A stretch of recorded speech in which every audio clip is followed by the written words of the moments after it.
Republican Senator Rand Paul of Kentucky. Senator Paul, thank you for joining us. And I want to start with what the president said, fine-tuned machine over this first month. Is that what you're seeing?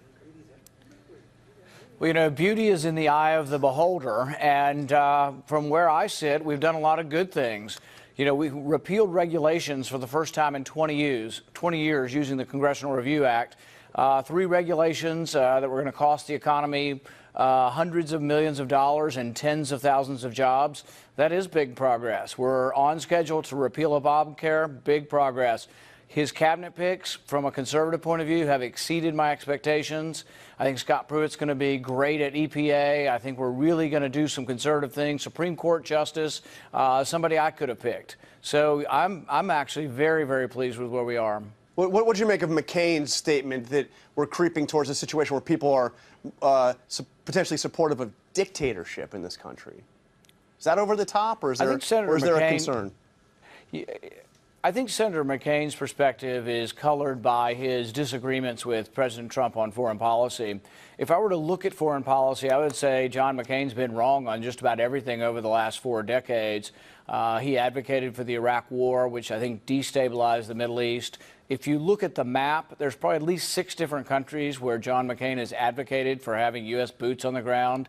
John McCain's complaint is we're either not at war somewhere, or if we're at war, we leave too soon. So we're not there soon enough, and he wants us to stay forever wherever we send troops. So that's a foreign policy that is at odds with President Trump. And also the idea of engagement, the idea of foreign policy realism, I think fits more neatly with President Trump. And with John McCain, the neoconservative label of let's make the world safe for democracy and we're going to topple every regime hasn't worked. I mean, our intervention to destabilize the Assad regime has really made the chaos worse in Syria.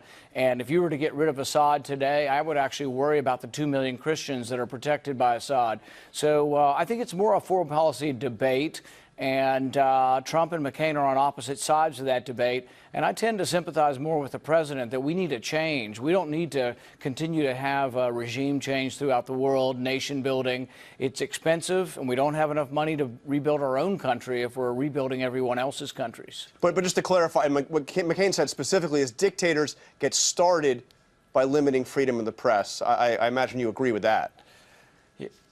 Well, the thing is I don't agree with his analysis and applying that to the president. I haven't seen any legislation coming forward that wants to limit the press. I see President Trump expressing his opinion rather forceful in his own, his own distinct way. But I see no evidence that anybody's putting forward any kind of legislation to limit the press. Okay. So I think people, this is colored by John McCain's disagreement with President Trump. It all is. Everything that he says about the president is colored by his own personal dispute he's got running with President Trump. And it should be taken with a grain of salt, because John McCain's the guy that's advocated for war everywhere. He would bankrupt the nation. And actually, we're very lucky John McCain's not in charge, because I think we'd be in perpetual war. This obviously does not require confirmation, but would you have concerns about John Bolton as National Security Advisor? Yeah, I think the problem with John Bolton is he disagrees with President Trump's foreign policy. He would be closer to John McCain's foreign policy. John Bolton still believes the Iraq War was a good idea. He still believes that regime change is a good idea. He still believes that nation building is a good idea. So, no, I think John Bolton would be much closer to McCain than Trump. And I think that his history of sort of acting on his own, my fear is that secret wars would be developing around the globe. And so, no, I think he'd be a bad choice. Snow angel. Snow angel.